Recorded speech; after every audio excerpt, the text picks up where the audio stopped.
Donc Matthieu 26, nous sommes au verset 57 de Matthieu 26. On va lire le passage tout simplement ensemble. À partir du verset 57, donc dans Matthieu 26, ceux qui avaient arrêté Jésus l'emmenèrent chez le grand prêtre Caïphe, où les spécialistes de la loi et les anciens étaient rassemblés. Pierre le suivit de loin jusqu'à la cour du grand prêtre, y entra et s'assit avec les serviteurs pour voir comment cela finirait. Les chefs des prêtres, les anciens et tout le Sanhédrin cherchaient un faux témoignage contre Jésus, afin de le faire mourir. Mais ils n'en trouvèrent pas, quoique beaucoup de faux témoins se soient présentés. Enfin, il en vint deux qui dirent « Celui-ci a dit, je peux détruire le temple de Dieu et le reconstruire en 3 jours. » Le grand prêtre se leva et lui dit « Ne réponds-tu rien? Pourquoi ces hommes témoignent-ils contre toi ?» Mais Jésus gardait le silence. Le grand prêtre prit la parole et lui dit « Je t'adjure par le Dieu vivant de nous dire si tu es le Messie, le Fils de Dieu. » Jésus lui répondit « Tu le dis. De plus, je vous le déclare, vous verrez désormais le Fils de l'homme assis à la droite du Tout-Puissant et venant sur les nuées du ciel. » Alors le grand prêtre déchira ses vêtements en disant « Il a blasphémé. Qu'avons-nous encore besoin de témoins? Vous venez d'entendre son blasphème. Qu'en pensez-vous » Ils répondirent « Il mérite la mort. » Là-dessus, ils lui crachèrent au visage et le frappèrent à coups de poing. Certains lui donnaient des gifles en disant « Christ, prophétise-nous, qui t'a frappé ?» Or Pierre était assis dans la cour. Une servante s'approcha de lui et dit « Toi aussi, tu étais avec Jésus le Galiléen. » Mais il le nia devant tous en disant « Je ne sais pas ce que tu veux dire. » Comme il se dirigeait vers la porte, une autre servante le vit et dit à ceux qui se trouvaient là « Cet homme aussi était avec Jésus de Nazareth. » Il le nia de nouveau avec serment « Je ne connais pas cet homme. » Puis peu après, ceux qui étaient là s'approchèrent et dirent à Pierre « Certainement, toi aussi, tu fais partie de ces gens-là, car ton langage te fait reconnaître. » Alors il se mit à jurer en lançant des malédictions « Je ne connais pas cet homme. » Et aussitôt un coq chanta. Pierre se souvint alors de ce que Jésus lui avait dit. « Avant que le coq chante, tu me renieras 3 fois. » Il sortit et pleura amèrement. Amen. Donc ce matin, nous considérons le procès peut-être le plus célèbre de l'histoire, le procès de Jésus. Et ça continuera dimanche prochain. Jésus est arrêté, nous avons vu comment il a été arrêté dans le jardin de Gethsémanée. Et en considérant ce procès, quand on repense à sa vie jusqu'ici, c'est frappant de se dire qu'il n'a rien fait qui mérite la mort. Qu'est-ce qu'il avait fait? Il avait guéri des personnes, il avait enseigné, mais il avait repris des dirigeants religieux en dénonçant leur hypocrisie et en menaçant leurs bénéfices. Voilà le problème sans doute. Les choses ne changent pas encore aujourd'hui. Et donc c'est un procès avec peut-être plus avec Ponce Pilate qu'on connaît, mais avec ses dirigeants religieux juifs aussi, le grand prêtre, le Sanhédrin. Et c'est frappant de voir Jésus qui ne dit rien et qui est comme les Écritures l'annonçaient. Dans Ésaïe 53, 7, on peut lire Ésaïe 53, si vous ne l'avez jamais lu, je vous encourage à le noter et à le lire un de ces 4. C'est un passage incroyable qui annonce Jésus-Christ avant qu'il ne soit là. Et dans Ésaïe 53, à partir du verset 7, on peut lire « Il a été maltraité, il s'est humilié et n'a pas ouvert la bouche. Pareil à un agneau qu'on mène à l'abattoir, à une brebis muette devant ceux qui la tondent. Il n'a pas ouvert la bouche. Il a été enlevé sous la contrainte et sous le jugement, et dans sa génération, qui s'est inquiété de son sort? Qui s'est soucié de ce qu'il était exclu de la terre des vivants, frappé à cause de la révolte de mon peuple ?» Et ce procès, on pourrait le représenter un peu de manière classique, mais On pourrait aussi le représenter avec une image beaucoup plus, peut-être un peu violente, un peu choquante, avec un groupe d'hyènes qui l'ont attrapé, qui l'amènent devant un juge, un jury composé de coyotes affamés, avec un juge qui est comme un loup. Et il y a une férocité dans ce qui est en train de se passer et de ce qui est en train d'arriver à Jésus. Et je vous ai mis une image qui suit un peu pour essayer d'illustrer ça.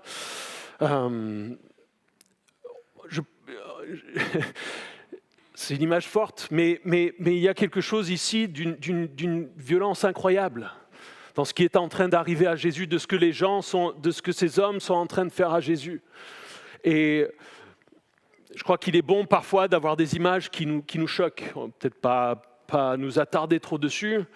Je vous ai mis une image plus gentille, mais avec la même idée après.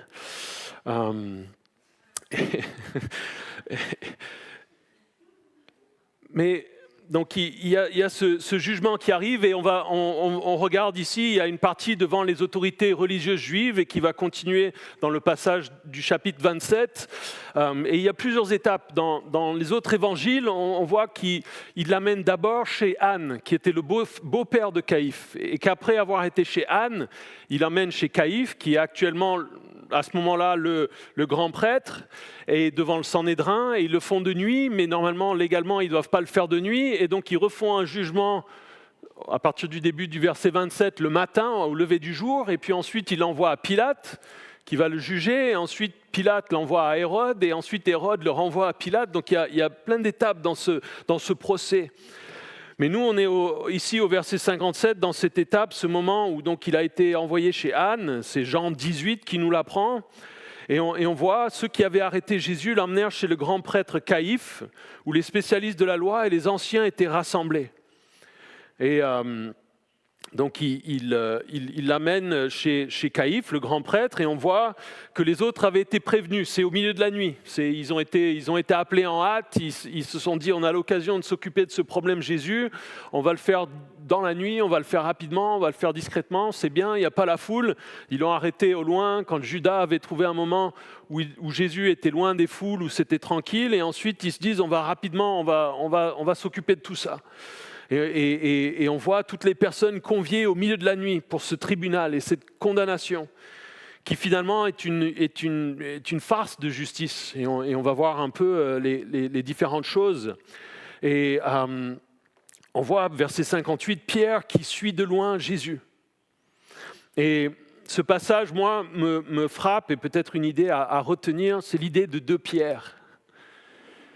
Deux rochers nous sont présentés dans ce récit. L'un, c'est Jésus, la pierre angulaire, le rocher sur lequel nous devons bâtir nos vies, sur lequel nous pouvons nous appuyer. Et l'autre s'appelle Pierre,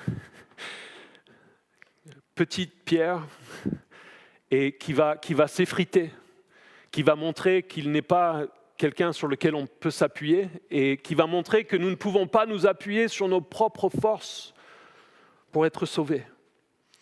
Et Pierre, ici, on voit le récit qui continue un peu avec ce qui précédait. Jésus leur avait annoncé « Vous allez tous m'abandonner » à ses disciples. Et Pierre avait dit « Non, moi je serai là avec toi ». Et il avait essayé de combattre, il avait sorti l'épée, il avait frappé un des serviteurs dans le jardin pour essayer d'empêcher l'arrestation de Jésus. Et Jésus lui avait dit « Avant que le coq ne chante,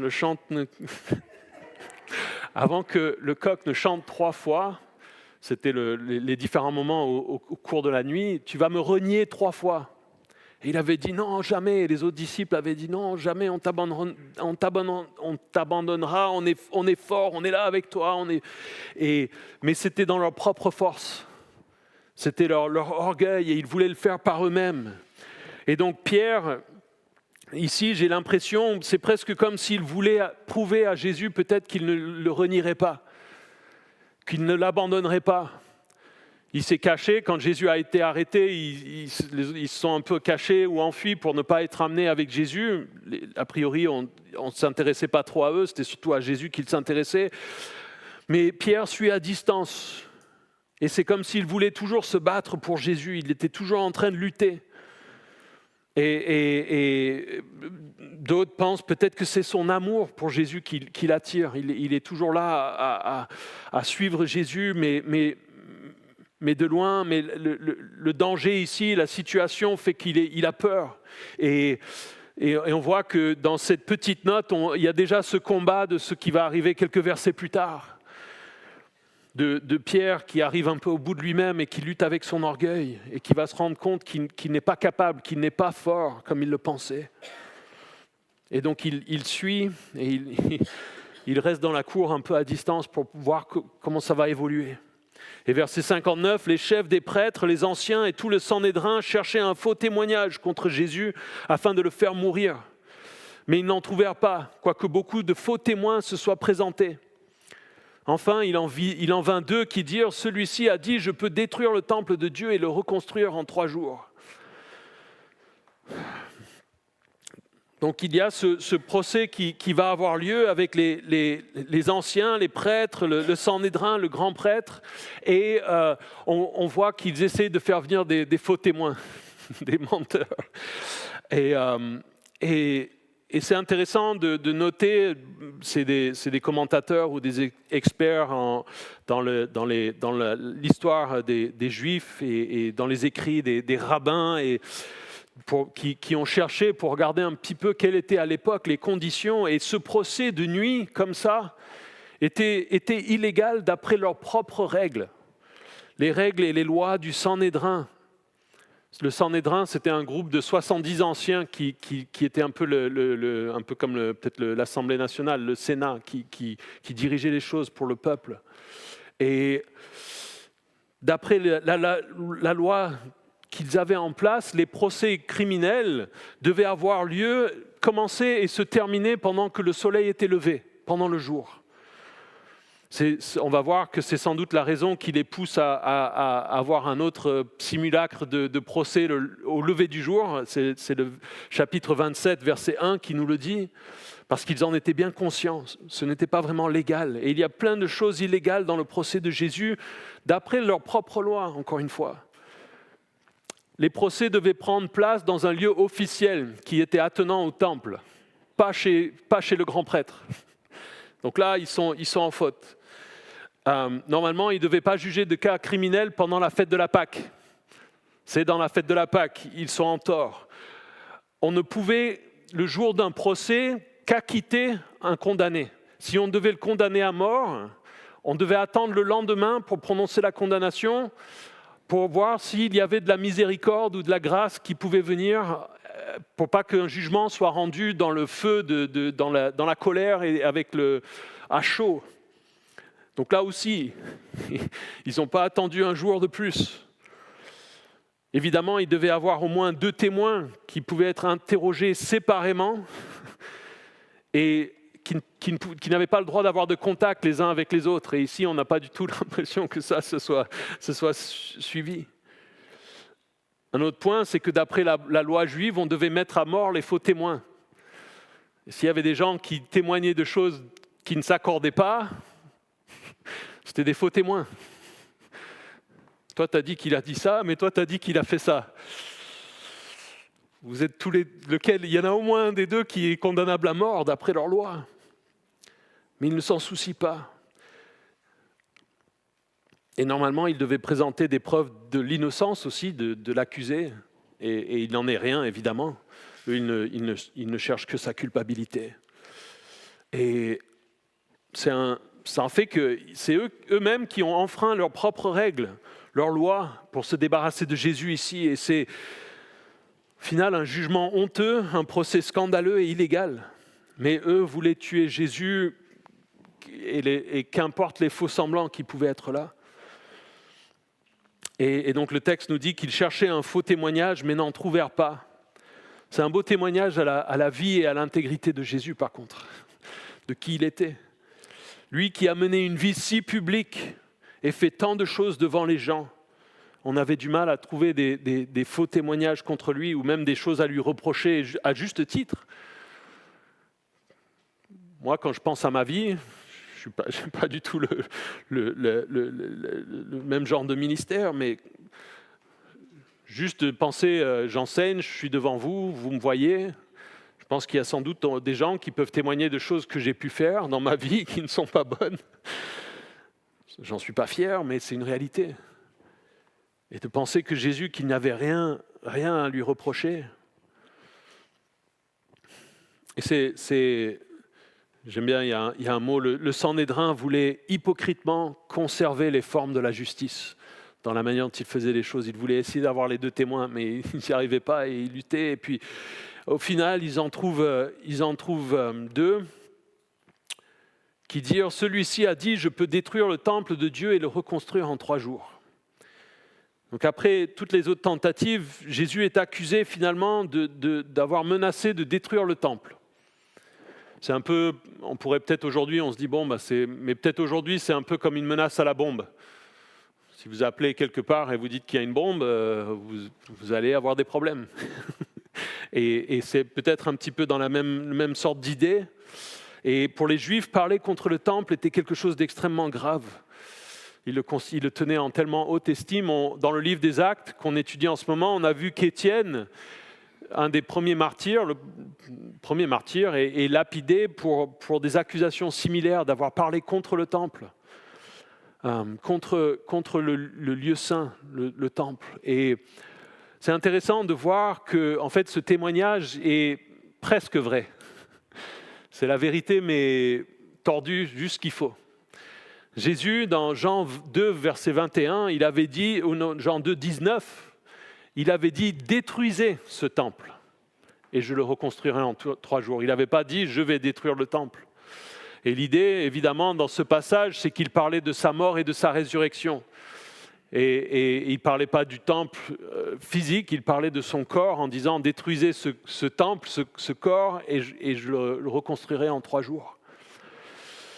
Mais eux l'ont tordu jusqu'il fallait pour en faire une menace, peut-être un peu comme une menace terroriste. Et c'est intéressant même, c'est le verset, c'est où ? C'est même, c'est dans Marc, 14, au verset 59. Ce n'est pas inclus dans Matthieu, mais dans Marc 14, 59. Après ce témoignage, il est dit, même sur ce point-là, leur témoignage ne concordait pas. Ils n'arrivent pas à trouver quelque chose. Ils essayent de faire ce qu'ils peuvent. Et là-dessus, verset 62, le grand prêtre se lève et lui dit « Ne réponds-tu rien ? Pourquoi ces hommes témoignent-ils contre toi ?» Jésus gardait et attendait en silence. Et en quelque sorte, le grand prêtre ici lui ordonne de parler, lui dit « Parle, réponds ». Et peut-être que le grand prêtre espérait que si Jésus répondait, il puisse le faire parler, on va dire, et puis trouver dans ce qu'il allait dire quelque chose pour le condamner, peut-être. C'est une possibilité. C'est cette idée de dire, quand on est accusé, souvent c'est bien de se taire. Parce que si on parle, on s'incrimine encore plus, suivant les situations. Et peut-être qu'il y avait cette motivation-là, mais Jésus garde le silence et ne répond au final que quand c'est absolument nécessaire. Et c'est intéressant de penser que Jésus aurait pu se défendre et parler et répondre sans doute parfaitement. On voit les réponses de Jésus aux questions qu'ils peuvent apporter et comment il les frappait, ils essayaient de le piéger, ils pouvaient toujours sortir des réponses qui leur clouaient le bec. Et c'est un discours que j'aurais aimé entendre. Jésus qui se défend contre ses accusateurs. Il aurait pu sans doute faire appel à tous les témoins de sa divinité, de sa puissance, de son caractère, tous les gens à qui il avait enseigné, qu'il avait guéri, les morts ressuscités, les aveugles qui voyaient, même des démons qui avaient témoigné de sa divinité pendant son ministère. Mais Jésus ne répond rien. Et ça nous ramène à ce passage d'Ésaïe 53. Maltraité, il s'est humilié et il n'a pas ouvert sa bouche. Pareil à un agneau qu'on mène à l'abattoir, à une brebis muette devant ceux qui l'attendent, il n'a pas ouvert la bouche.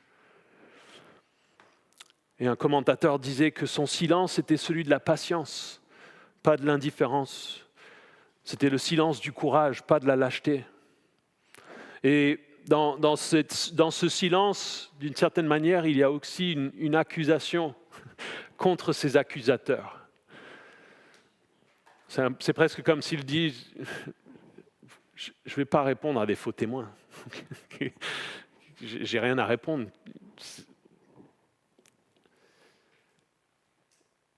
Et la Bible a note, Jésus se tait par un sentiment de dignité et par la conviction que toute défense serait inutile en présence d'un tel tribunal. Il y a donc dans ce silence une sévère accusation contre les accusateurs. Il aurait pu leur dire, votre truc est complètement illégal. Vous qui dites défendre la loi, tout est illégal. Là. Mais un autre commentateur disait, il a laissé sa réputation entre les mains du Père et lui a remis son âme. Quel exemple pour nous. Fais ce qui est juste et laisse Dieu te défendre. Il garde le silence. Et là, le grand prêtre prend la parole et lui dit, je t'adjure par le Dieu vivant de nous dire si tu es le Messie, le Fils de Dieu. Je pense ici que ça montre que pour le grand prêtre, le procès ne se passe pas comme espéré.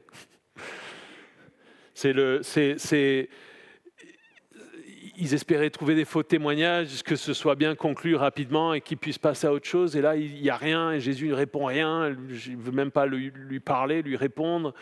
Et c'est un peu la frustration qui parle ici. Et le grand prêtre, normalement, devait être le juge, quoi, celui qui montre un peu plus de dignité. C'est celui qui devait être un peu impartial, quoi, dans la situation. C'était le rôle qui était le sien. Et ici, il utilise une formule, il dit « Je t'adjure par le Dieu vivant ». C'est quelque chose de rare. D'après les experts linguistiques dans la Bible, il y a peut-être un autre passage dans 1 Roi 22, mais c'est un peu comme si le grand prêtre utilise le nom de Dieu pour forcer, pour dire maintenant tu es obligé de nous répondre, quoi. Et c'est un petit peu ici pour moi l'apogée, enfin le point culminant de ce procès,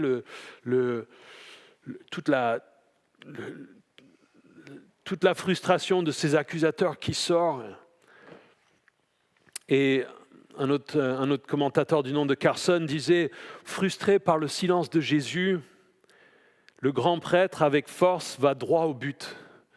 Jésus était-il le Messie ou non ?» C'est ça la question qu'il lui pose. Et j'aime bien toujours mon ami Spurgeon qui nous dit « Avec cette réaction, le grand prêtre admet à demi-mot, ou sans le dire, que toutes les accusations jusqu'ici ne suffisaient pas. Jésus était toujours innocent. S'il y avait eu des preuves suffisantes, le grand prêtre n'aurait pas eu à l'attaquer ainsi. Le procès était un échec total jusqu'à ce moment, et le grand prêtre le savait et était donc rouge de rage. Et il essaye de secouer le prisonnier en quelque sorte pour en tirer quelque chose qui lui permette d'arriver à ses fins, sans avoir à chercher des témoins ou autre chose. Et la question de Caïphe est destinée à arracher à Jésus une déclaration qui permettra de l'accuser de blasphème. C'est ce qu'il espère. Et ça, évidemment, le blasphème, se faire égal à Dieu, c'était un crime que la loi de Moïse punissait de mort. Et donc dans la réponse de Jésus, qu'on voit après, on ne peut voir que le fait que Jésus revendiquait le fait d'être Dieu. Et donc il lui dit, dis-nous si tu es le Messie, le Fils de Dieu. Est-ce que tu es le Messie, le Fils de Dieu ?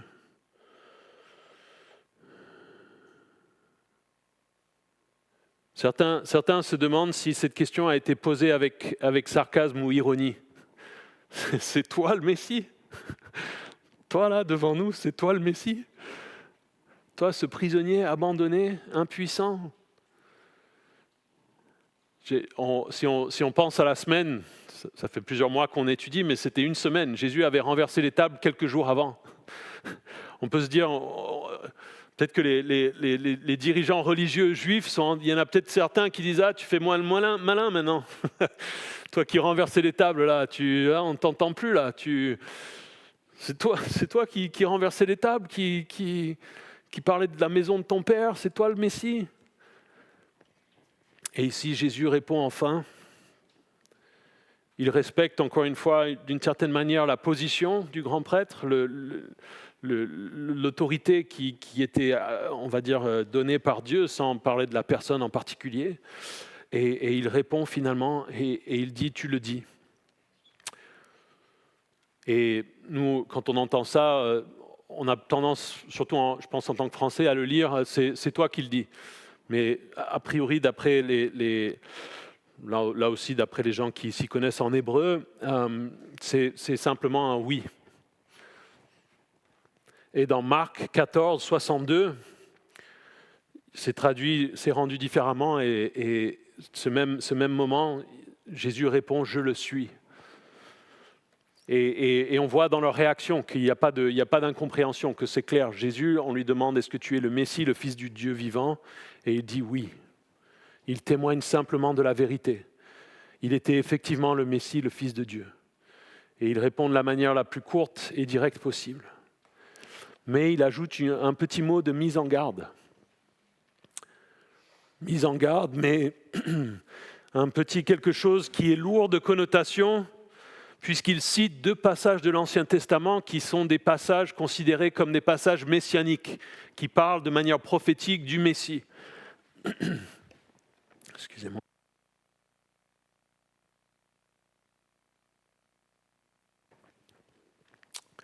Le psaume 110, verset 1, nous dit « L'Éternel a déclaré à mon Seigneur, assieds-toi à ma droite, jusqu'à ce que j'ai fait de tes ennemis mon marchepied. » Jésus dit « Je vais être assis à la droite du Tout-Puissant, de Dieu le Père. » Et ensuite, Daniel 7, les versets 13 à 14, on peut lire Daniel 7, 13 à 14. Pendant que je regardais dans mes visions nocturnes, quelqu'un qui ressemblait à un fils de l'homme est venu avec les nuées du ciel. Il s'est avancé vers l'Ancien des jours et on l'a fait approcher de lui. On lui a donné la domination, la gloire et le règne de tous les peuples. Les nations et les hommes de toute langue l'ont servi. Sa domination est une domination éternelle qui ne cessera pas et son royaume ne sera jamais détruit. Jésus fait référence à ces 2 passages. Et il parle à des gens qui, quand ils entendent ces mots, ils le comprennent tout de suite.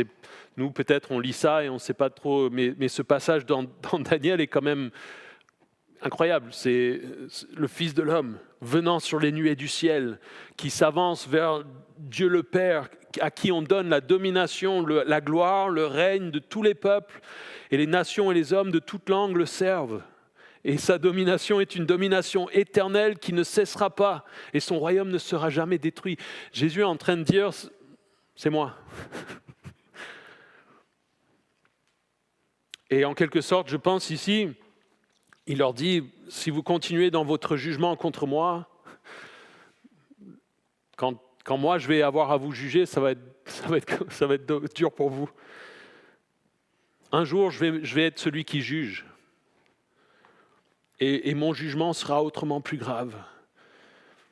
Et Spurgeon aussi, qui toujours a des mots durs, ici, à ce moment-là, il dit « Où se trouve Caïphe maintenant ? Est-ce qu'il adjure Jésus de parler aujourd'hui ? Prêtres, levez vos yeux orgueilleux. Parlez contre Jésus maintenant. Il est là, votre victime, assis sur les nuages du ciel. Dites encore une fois qu'il blasphème. Condamnez-le à nouveau. » Mais où est Caïphe ? Il se cache. Dans sa culpabilité, il est honteux complètement. Et il souhaite que les montagnes s'écrasent sur lui. C'est des images extrêmement fortes.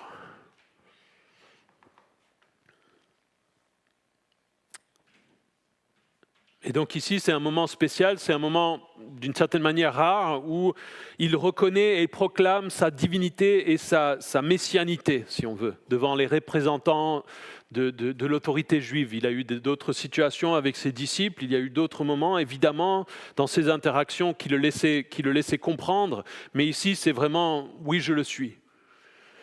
Il utilise un langage et des images de l'Écriture que ses auditeurs comprenaient bien.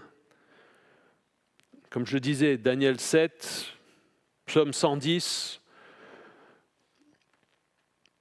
Et il le sait qu'en prononçant ces choses, la seule réponse qui va venir de la part de ses autorités, c'est de le condamner à mort.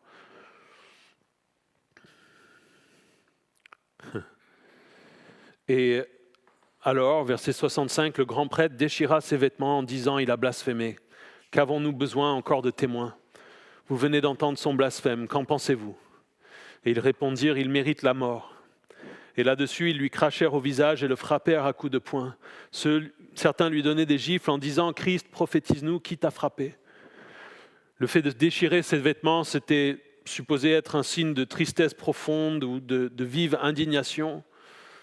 Et chez Caïphe, évidemment, ça semble être la haine qui domine ici, la colère. Et il l'accuse d'avoir blasphémé. Et d'une certaine manière, pour toute autre personne, ça aurait été une condamnation juste. Mais pas pour Jésus, parce qu'il disait être. Ce n'est pas un crime pour le Christ, le Messie, le Fils de Dieu, de déclarer qu'il l'est vraiment. Et ici, donc, le grand prêtre dit, il a blasphémé. Qu'est-ce que vous en pensez, vous autres ? Vous avez entendu ? C'est un peu comme s'ils demandaient aux jurés, quelle est la sentence ? Et ils disent, il mérite la mort. Et leur verdict révèle la profondeur de la dépravation du cœur de l'homme. Dieu, en toute perfection, est venu sur terre, a vécu parmi les hommes, et c'est ça la réponse qu'il a eue de la part des hommes. Et ils lui crachent dessus, et ils le frappent avec leurs poings, et ils le giflent.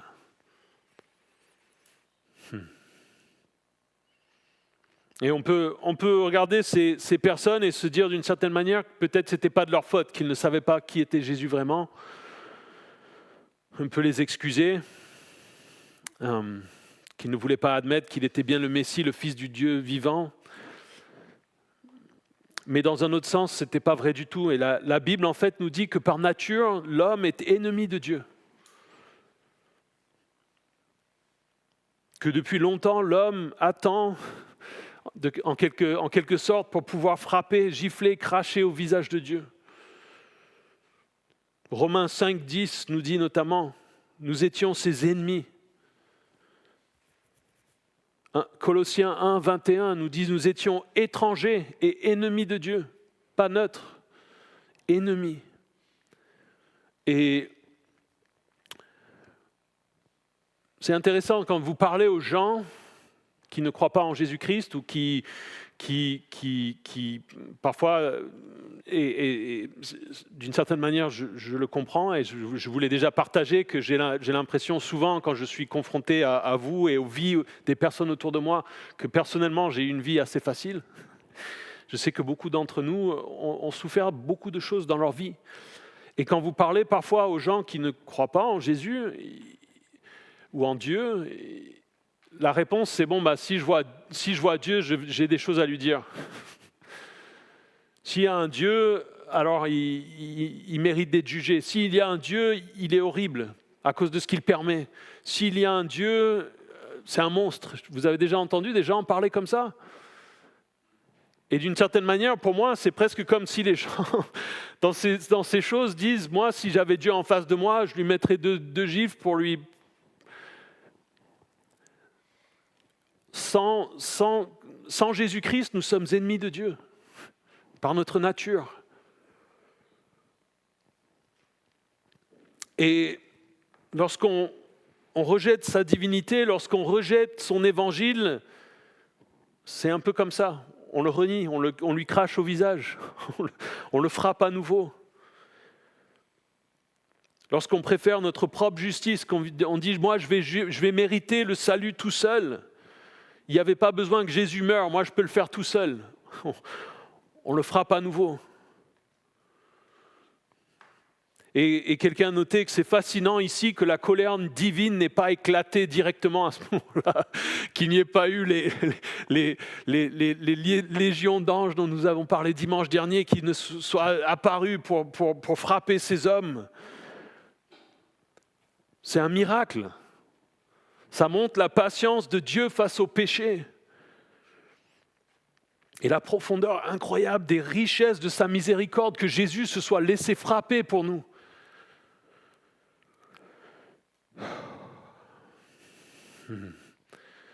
C'est presque le plus grand miracle, cette souffrance patiente de celui qui est sans tache, qui a été jusqu'à la croix. Évidemment, ça ne s'arrête pas là. Et ici, dans tout ça, dans son silence et dans ce qu'il a subi, Jésus se révèle comme étant le roc. On a vu les passages précédents, il est décidé, il a prié. Le combat est déjà gagné. Il avait dit, il a prié à Dieu le Père, si je peux faire autrement, alors permets que ça se fasse autrement. Mais non pas ma volonté, mais ta volonté. Et ce qui était nécessaire, ce qui était la volonté du Père, c'était qu'il souffre ainsi et qu'il aille à la croix. C'était le seul moyen pour que nous puissions être sauvés. Et Jésus ne flanche pas, il est solide. Quel héros! En tant que chrétien, c'est notre héros. C'est la pierre qu'ont rejetée ceux qui construisaient, qui devient la pierre angulaire. Il y a plusieurs passages dans l'Ancien Testament qui parlent de ça. Et nous pouvons nous appuyer sur Jésus-Christ, bâtir nos vies sur lui. Il tiendra le coup. J'entendais un pasteur ami à moi qui disait « Le Seigneur a la force, moi j'ai la faiblesse. Donc nous faisons équipe ensemble. » Et comme ça, nous sommes une équipe imbattable. Et on a lu aussi dimanche dernier 1 Corinthiens 12, les versets 9 et 10, Paul qui se rend compte de sa faiblesse et qui dit, et on a chanté ce matin, verset 9 de 1 Corinthiens 12, « Ma grâce te suffit car ma puissance s'accomplit dans la faiblesse. » Et Paul dit aussi, « Je me montrerai bien plus volontiers fier de mes faiblesses afin que la puissance de Christ repose sur moi. C'est pourquoi je me plais dans mes faiblesses, dans les insultes, dans les détresses, dans les persécutions et dans les angoisses pour Christ, car quand je suis faible, c'est alors que je suis fort. » Ce Jésus qui peut endurer tout ça, qui peut traverser tout ça, qui meurt sur la croix et qui ressuscite, il veut être notre appui et notre soutien, notre force. Et la Bible nous invite à nous appuyer sur lui, à fonder nos vies sur lui. Et en contraste, on voit ce qui se passe quand on essaie de le faire par nous-mêmes. Quand on essaye par nous-mêmes, par nos propres forces, de tenir. Verset 69. Or Pierre était assis dehors dans la cour. Une servante s'approcha de lui et dit « Toi aussi tu étais avec Jésus le Galiléen. » Mais il le nia devant tous en disant « Je ne sais pas ce que tu veux dire. » Comme il se dirigeait vers la porte, une autre servante le vit et dit à ceux qui se trouvaient là « Cet homme aussi était avec Jésus de Nazareth. » Et il le nia de nouveau avec serment, « Je ne connais pas cet homme. » Et peu après, ceux qui étaient là s'approchèrent et dirent à Pierre, « Certainement, toi aussi, tu fais partie de ces gens-là, car ton langage te fait reconnaître. » Alors il se mit à jurer en lançant des malédictions, « Je ne connais pas cet homme. » Aussitôt, le coq chanta. Pierre se souvint alors de ce que Jésus lui avait dit, « Avant que le coq chante, tu me renieras 3 fois. » Et il sortit et pleura amèrement. Pierre n'a pas été mis devant le Sanhédrin comme Jésus ou amené par une foule en colère. Mais dans sa peur, il y a deux servantes. La première, d'après les autres passages, est une jeune fille. Pierre les voit comme des opposants dangereux, des grands dangers pour lui. Lui qui était prêt à se battre, lui qui avait tiré l'épée et coupé l'oreille d'un homme peut-être quelques heures avant. Et là, il y a une jeune fille qui vient le voir. Et, « Ah, toi, tu étais avec Jésus, non ?»« Non. » Et ici, pour moi, c'est un peu fascinant.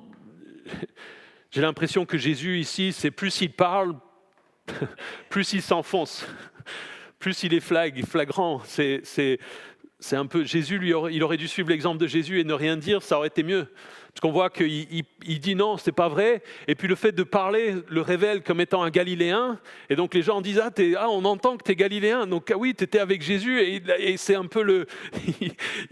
S'il avait rien dit, les gens l'auraient peut-être laissé tranquille. Chaque mot semble l'enfoncer ici. Et nous, évidemment, on n'a pas d'enregistrement aujourd'hui de ce à quoi ressemblait l'accent galiléen. Mais d'après les écrits, c'était considéré comme très laid pour les autres Juifs. J'ai trouvé des commentateurs qui disaient que c'était tellement désagréable pour les Juifs qui parlaient un hébreu propre et que les Galiléens n'avaient pas le droit de dire la bénédiction lors des services dans les synagogues.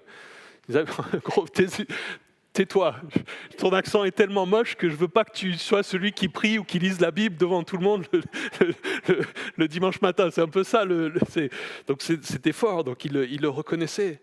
Et Pierre va pécher en niant toute accusation avec Jésus. Et son péché grandit chaque fois qu'il le renie. La première fois, il ment juste. La deuxième fois, il jure.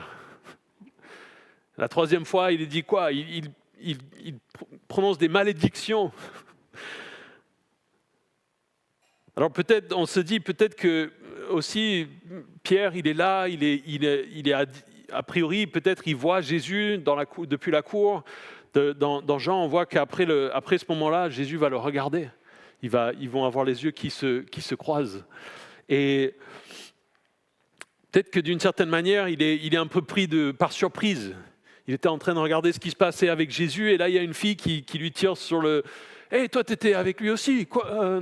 Et ça le déstabilise, et après, il s'enfonce. Mais c'est fascinant de voir le contraste. Pensez à Pierre. Pierre, dans Matthieu 16, il avait dit quoi ? « Tu es le Messie, le Fils du Dieu vivant. » Et maintenant, il dit « Je ne te connais pas. » Et on a presque l'impression que les gens, c'est un peu ils le tourmentent là, ils voient qu'il est gêné et du coup ils en rajoutent.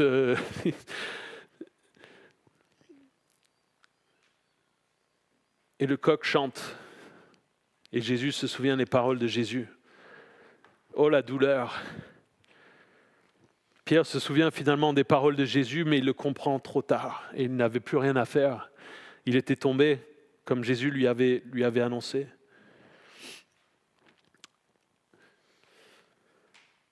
Et il sort et il pleure amèrement. Et ici, c'est le début de la repentance de Pierre. Et plusieurs choses l'avaient amené ici.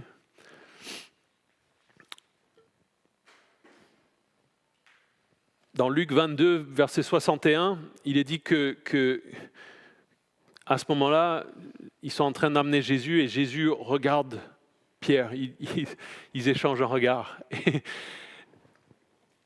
je ne peux pas imaginer le sentiment chez Pierre à ce moment-là, de l'avoir abandonné, de l'avoir renié. Et je pense que le regard de Jésus était un regard plein de compassion. Et ce qui est beau, c'est qu'ici, en fait, on pourrait penser, il y avait Judas qui avait laissé Jésus, qui l'avait abandonné, qui l'avait trahi, mais qui ne s'était pas repenti, qui n'était pas revenu à Jésus. Ici, on voit, c'est le début du relèvement de ce disciple tombé. Le sang qui allait couler sur la croix allait laver son péché. Mais pour l'amener à la croix, il fallait ses larmes amères. Et la Bible note, l'orgueilleuse présomption qui causa sa chute fut à jamais brisée. Et Pierre reste le type de la vraie repentance. C'est un exemple à suivre.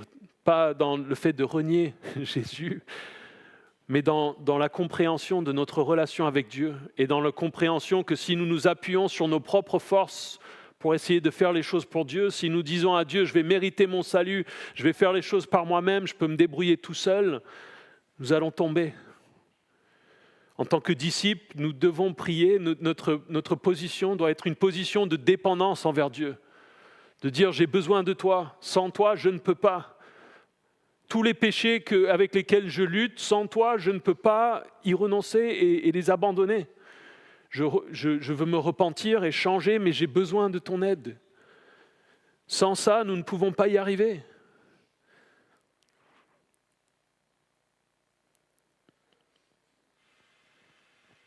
Et dans la vie chrétienne, il y a des moments où nous pouvons glisser comme ça en arrière, tomber. Et ce qui est beau, c'est que quand nous venons peut-être parfois au bout de nous-mêmes et que nous reconnaissons ce que nous sommes, ce que nous avons fait, les péchés que nous avons commis, nous pouvons revenir à Jésus. Pleurer des larmes de repentance. Et Jésus veut nous restaurer. Et c'est beau, c'est dans Jean 21, ce récit de comment, après sa résurrection, Jésus vient voir Pierre et il lui demande 3 fois « Est-ce que tu m'aimes ?» 3 fois, comme pour effacer chaque reniement. Tu m'as renié 3 fois, je vais te demander 3 fois « Est-ce que tu m'aimes ?» Il l'a remis en selle, il l'a restauré. Et c'est tellement beau, c'est tellement plus beau au final que si Pierre avait tenu bon, d'une certaine manière. Parce que nous sommes comme ça aussi. Nous sommes faibles. Nous sommes des pécheurs et nous avons besoin de la grâce de Dieu, qui nous pardonne alors que nous ne le méritons pas, et qui nous change. Et nous aussi, nous avons besoin de nous souvenir pour nous repentir. Et ça implique de nous souvenir des paroles de Jésus et des paroles de la Bible. De lire la Bible et de dire qu'est-ce que la Bible nous dit, et ensuite de nous repentir quand nous ne faisons pas ce que la Bible nous demande. Et nous devons faire attention et trouver dans Pierre une leçon. Si Pierre, le plus costaud, le plus zélé des disciples, a pu tomber ainsi, ça peut nous arriver aussi à nous. Si nous avons de l'orgueil et nous croyons forts, plus forts que les autres, ces autres chrétiens, eux, ils sont mauvais. Eux, ils sont moins spirituels que moi. Eux, ils luttent avec ça encore. Ah ben, dis donc, moi, ça fait longtemps quand même que je n'ai pas ce problème-là. Qu'est-ce que tu fais ? Toi, tu lis pas ta Bible. Cet orgueil spirituel est tellement à portée de nos cœurs. Si nous ne veillons pas, nous allons tomber. Il y a une réalité dans notre vie de chrétien, c'est qu'il y a un combat spirituel autour de nous. Nous sommes dans un combat, que nous le voulions ou non, que nous le voyions ou non. Et il y a un ennemi qui veut nous attaquer. Et c'est dans un des autres passages, dans Luc 22, au verset 31, avant, lorsque Jésus annonce à Pierre, tu vas me renier, il dit, Simon, Simon, Satan vous a réclamé pour vous passer au crible comme le blé. Mais moi, j'ai prié pour toi afin que ta foi ne disparaisse pas. Et toi, quand tu seras revenu à moi, affermis tes frères. Jésus lui dit, Satan va t'attaquer, va te tenter, va t'accuser, va te faire tomber et ensuite va essayer de t'enfoncer. Mais moi, j'ai prié pour toi. Et c'est tellement beau, il lui annonce avant, quand tu seras revenu à moi, il lui dit, tu reviendras à moi. Affermis tes frères.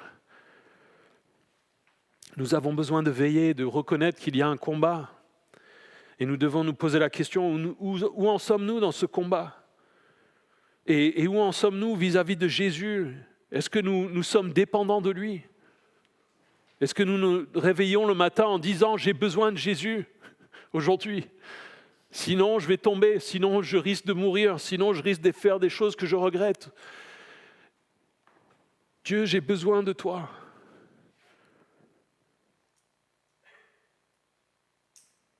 Et dans toutes ces choses, lorsque nous tombons, lorsque nous ne nous appuyons pas sur Dieu, nous renions Jésus à nouveau. Quand je ne prends pas le temps de prier, je renie Jésus. Quand je néglige la Bible, je renie Jésus. Quand je laisse la peur me dominer, me diriger, je renie Jésus. Quand je n'aime pas mon prochain, comme la Bible me demande, je renie l'autorité et la personne de Jésus. Et c'est lourd à considérer parce que la réalité, c'est que pour moi, j'ai l'impression à ce moment-là de dire, c'est comme si je reniais Jésus tous les jours. Et je ne peux que venir à Dieu et dire, Dieu, pardonne-moi, j'ai besoin de ton aide. Aide-moi. Et donc, il y a ces deux pierres à considérer. Jésus est la pierre qui n'est jamais brisée. la pierre sur laquelle nous pouvons nous appuyer, sur laquelle nous devons nous appuyer, bâtir nos vies. Et Pierre est un rappel de notre orgueil. Petite pierre qui va s'effriter quand il y a la moindre pression. Et l'histoire de Pierre devrait être une cause de réjouissance, de joie et d'espoir pour nous. Il échoue ainsi, mais il est relevé. Jésus va lui demander, comme je le disais 3 fois, « Est-ce que tu m'aimes ? Est-ce que tu m'aimes ? Est-ce que tu m'aimes ?» Et je pense que ça va enlever la douleur, la honte, le regret que Pierre avait. Et Pierre ne serait plus jamais le même homme. Quand vous voyez dans Actes comment il se comporte, alors il est toujours pécheur, il n'est pas parfait et il a des soucis, mais c'est un homme complètement transformé.